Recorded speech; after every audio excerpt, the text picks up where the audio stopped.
प्रिय भाइयों और बहनों, आप सबको ईद उल अज़हा की बहुत बहुत शुभकामनाएं। आज के दिन का इतिहास पैगंबर इब्राहीम की कुर्बानी और हज की पवित्र यात्रा से जुड़ा हुआ है। पैगंबर इब्राहीम ईश्वर के वो महान प्रॉफिट और मैसेंजर थे जिन्होंने 4000 साल पहले हज की पवित्र यात्रा की शुरुआत की। सऊदी अरेबिया के मक्का शहर में काबा वो पवित्र स्थान है जिसकी यात्रा को हज कहते हैं। काबा एक ईंट और पत्थर से बनाया हुआ क्यूबिकल स्ट्रक्चर है जिसकी स्थापना पैगंबर इब्राहीम ने की और सारी मानवता के लिए इसको एक ईश्वरवाद का केंद्र बना दिया। हज का संदेश एक ईश्वर, एक मानवता और ईश्वर के आगे समर्पण होने का संदेश है। ये वही संदेश है जो हर युग में, हर ज़माने में ईश्वर के भेजे हुए महापुरुष, प्रॉफिट्स और मैसेंजर्स दुनिया में लाते रहे। 1450 साल पहले पैगंबर मोहम्मद सल्लल्लाहु अलैहि वसल्लम ने इसी संदेश को और इसी हज की पवित्र यात्रा को फिर से जीवित किया और आज तक ये यात्रा चल रही है। आज मैं आपके सामने हज की कुछ झलकियाँ बताना चाहूँगा। पूरे 5 दिन हज चलता है।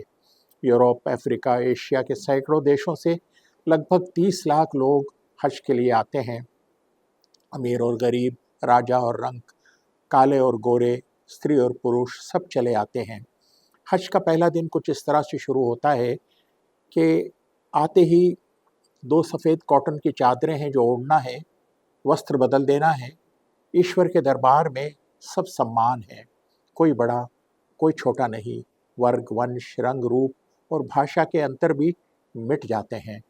हाजी ये 2 कॉटन की चादरें ओढ़े हुए, जिसको एहराम कहते हैं, लाखों की संख्या में मीना की तरफ चल पड़ते हैं। हर एक के होठों पर एक ही शब्द होते हैं और इन्हीं शब्दों की आवाज़ पूरे वातावरण में गूंज उठती है। लब्बैक अल्लाहुम्मा लब्बैक ला शरीका लक लब्बैक इन्नल हम्दा वन्निअमत लक वल मुल्क ला शरीका लक। ए अल्लाह, ए मेरे प्रभु, मैं हाजिर हूँ, तेरा कोई साझीदार और पार्टनर नहीं। सारी प्रशंसा, सारे वरदान तेरे ही लिए है। तू अकेला इस जगत का बादशाह है, तेरा कोई सहयोगी नहीं। यही शब्द कहते कहते हाजी मीना के कैंप्स में पहुंचते हैं। वहां टेंट्स में एक दिन रुकते हैं और सुबह सवेरे नमाज पढ़ते ही अरफात के खुले मैदान की तरफ चल पड़ते हैं। अरफात एक बड़ा रेगिस्तान है। ये हज का सबसे महत्वपूर्ण पड़ाव है और अरफात का मंज़र भी कुछ ऐसा है कि ज़िंदगी भर हाजी इसको नहीं भूलता। लाखों इंसान खुले आसमान के नीचे खड़े हैं, सबके हाथ आसमान की तरफ दुआओं के लिए उठे हैं। सब दुआएं मांग रहे हैं, अपने प्रभु से अपने संबंध को मजबूत कर रहे हैं। इस जीवन के कठिन सफ़र में उसकी उसकी सहायता, उसका समर्थन, उसका शरण मांग रहे हैं।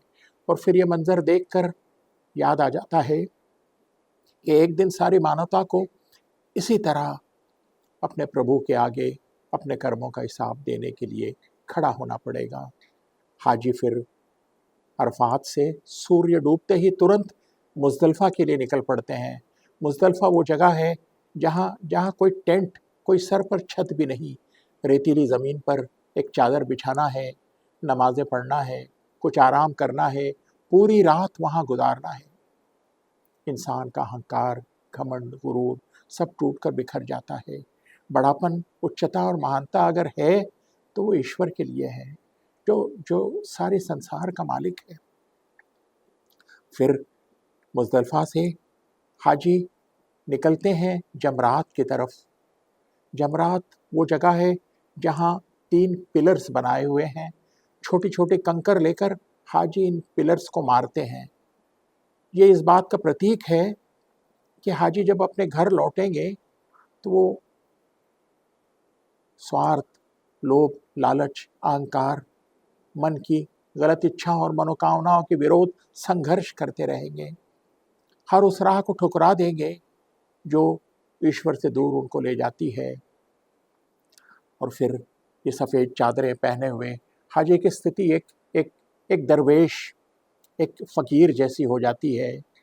वो हाजी कंघी नहीं कर सकते, बाल नहीं बना सकते, नाखून नहीं काट सकते, खुशबू और सुगंध भी नहीं लगा सकते, एक चींटी और एक मच्छर को मारना भी मना है, एक पेड़ का पत्ता भी नहीं तोड़ सकते।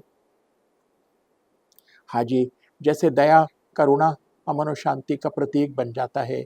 इसी स्थिति में हाजी फिर वापस मीना के कैंप्स में जाते हैं, कुर्बानी देते हैं, बाल कटवाते हैं, अपने टेंट्स में जाकर एहराम उतार देते हैं, स्नान करते हैं, सिले हुए कपड़े पहनकर खुशबू लगाते हैं और चल पड़ते हैं ईश्वर के उस पवित्र घर की तरफ, जिसको देखने के लिए उनकी आंखें तरस रही थी।